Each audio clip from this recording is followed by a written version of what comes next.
I feel the best when I have like those step 5 moments where things that come to me that would normally bother me so much don't bother me, and I can handle it so well. So do you know what you're talking about there? You know what she's talking about? Step 1 is contrast helps you to launch rockets. Step 2 is source sees your rocket, understands it, and becomes the attraction point of it. Step 3 is you find a way to quiet your mind so you're not doing that thing that doesn't let you in on it, and you let yourself in on it. So you feel good, first of all, and then you begin witnessing the results of your alignment. Step 4 is you're just really good at step 3. That sounds funny, but step 4 is really the mastery of step 3. Step 5 is you're so practiced at segment intending, you're so practiced at meditation, you're so practiced at calibrating your own alignment that when something unwanted comes into your awareness, as you knew it would when you decided to come into this physical body, it doesn't throw you off kilter. It doesn't put you out of balance. It doesn't shake you up in any way. Instead, you know, oh, here's a little piece of contrast that is helping me to identify with greater clarity what I want.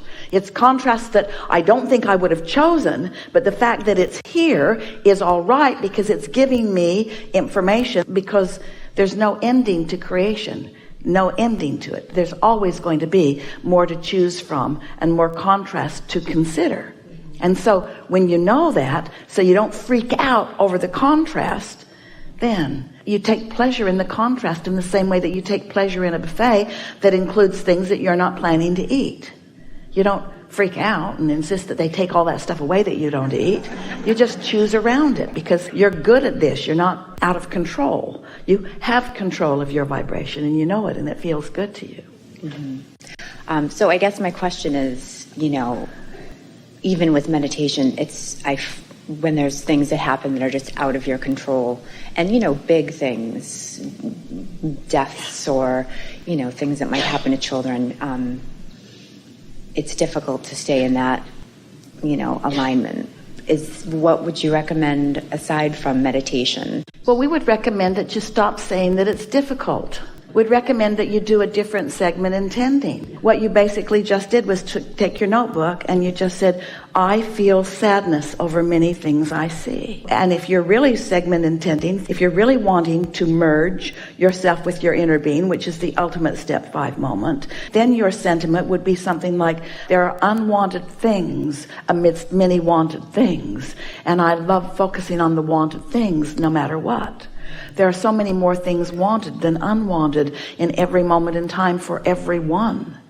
I love the sensation, you already said that, of being in such sync with my inner being that I'm seeing the world through the eyes of Source. The only thing that produces and perpetuates satisfaction is knowing what you want and moving toward it. And knowing what you don't want and moving toward that produces the opposite. So there's satisfaction and dissatisfaction potential in every moment of focus. And so you said something just now that a lot of people say, many people believe it because they say it over and over and over again, so they really believe it. We don't do that. We don't believe that. We don't say that over and over. And what you said is, there is so much that I can't control. What we would say instead of that is, I am not here to control anything that anyone is doing. I'm here to control my response to whatever comes into my experience. The only thing I am here to control is my vibrational relationship with my inner being. Because when I get in control of that, that means that every single moment in time, I'm so practiced at syncing up with that I have access to the thought that my inner being thinks about that. So you're aware that a child has died, and your inner being is aware that that child is eternal, and you're aware that that child is no longer in its physical body, and your inner being is aware that there's no separation between non-physical and physical, and that the communications and the relationships can continue on if they're wanted. or you see someone suffering and you think, oh, it's a terrible situation that's causing that person to suffer, and your inner being is thinking, this person is merely temporarily depriving themselves of the pleasure of alignment, and that could change as quickly as they take the stick out of the wheel.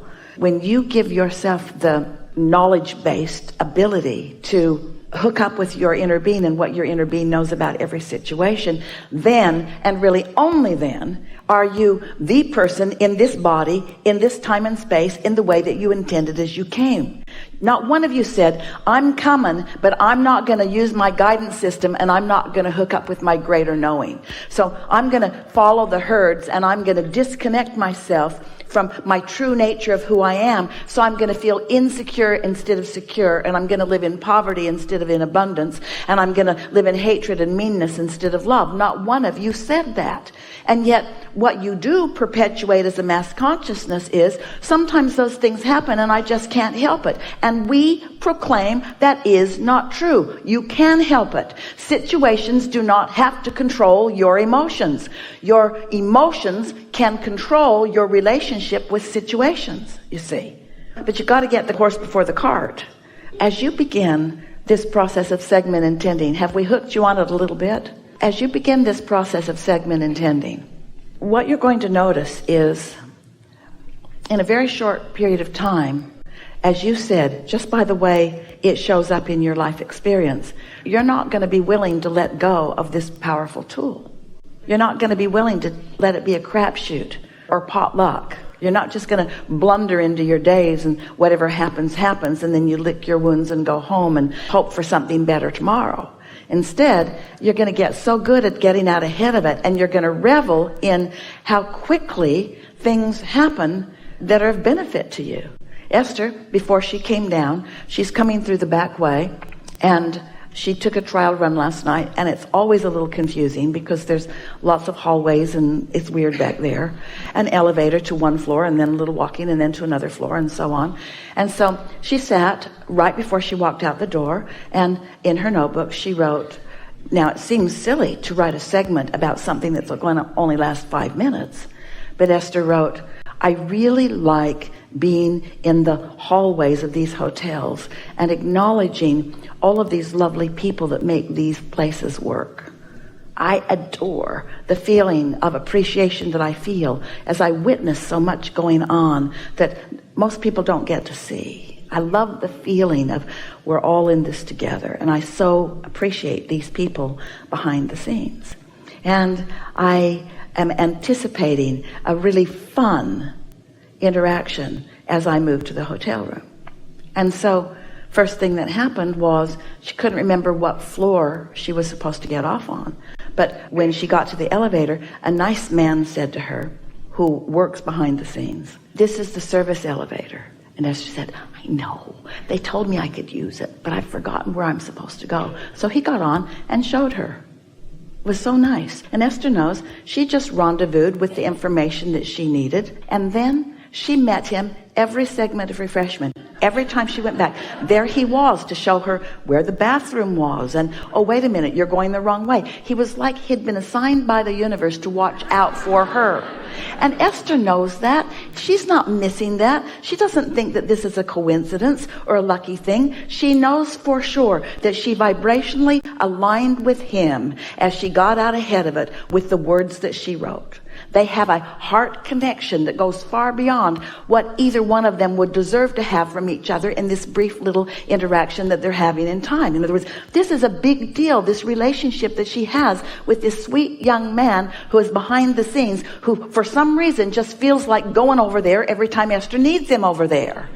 That's co-creation at its best. And there is a whole world of cooperative components all over the place, standing ready and willing and capable of rendezvousing with you, yes, to satisfy your question in the moment, but next to amplify your understanding that things are always working out for you. the fact that you took the time to identify how you want to feel, and not only that you wanted to feel it, but you focused and found the words until you did feel it.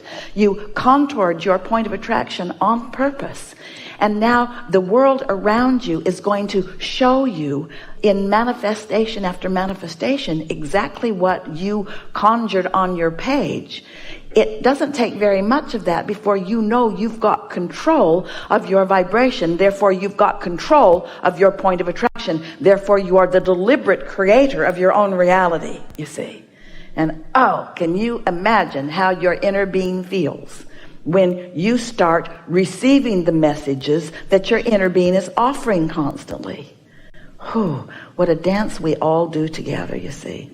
But as humans, sometimes you think, but I'm here for the mark on the chart, and aren't I here to prove my own worthiness, and should I really be looking to the non-physical to help me out? And we say, of course you should. We're all in this together. You are an extension of that which we are. You are not sent here to prove worthiness or to find your way, to go get lost and then prove your worthiness by finding your way out. Life is supposed to be good for you. It's supposed to feel good for you every step along the way. This segment and this segment and this segment and this segment and this segment. And when you accept that, every segment is supposed to feel good to you, that you're not just doing something so that when you get to work it'll be a little less crappy than it was yesterday. That's not what it's about. It's that this moment matters, and you have the ability to think about whatever it is that you're going to think about in a way that you do feel good now. And as you get hooked on feeling good now, you'll find yourself not even faced with people or with television programs or with things that would knock you off of that. You just don't rendezvous with them. And when you do touch up against them, you can feel right away, just like a hot stove. That's something that I can just go someplace else. And before you know it, you are the conscious, aware master of your own experience, where you realize that you just get to sift through all of this and identify what you want. And it comes to you with such ease. And then others who watch you say, how do you do that? And you say, well, it was hard at first, but then I got the hang of it. And they say, what's the hang of it? And you said, first thing I had to accept, my life is supposed to feel good to me. Not just occasionally, not just when I'm on vacation, not just on my 30th wedding anniversary. My life is supposed to feel good to me now. Because my inner being's life feels good now. In fact, my inner being feels so good that's why I feel bad when I go someplace other than where my inner being is. If your inner being were not powerful, only love, you would not know the discomfort of diverging from it. The very pain that you feel is evidence of the love that your inner being is. Does that make sense to you?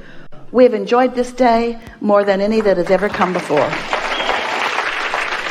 We feel appreciation for not just where you are. It was really satisfying to us to feel your vibration shifting as your understanding of what we're talking about settled in. But we have an eagerness that you're going to feel with us, as you said, manifestations over the next few days pinpoint and amplify the shift that has taken place here in you. So be playful about it. There's nothing serious going on. Nothing's broken. There's nothing big going on that won't be easy for you to just softly soothe yourself into a feeling place that will allow. And the last thing we want to say today to you is that the manifestations are delicious, and you want them because they are evidence of thoughts turning to things. You came into a time and space where that could happen, and it's a good thing that they do happen. And we want them to happen. We don't want you ever to think that we're trying to talk you out of manifestations. But what we want to also talk you into is the pleasure in the emotion before the manifestation happens.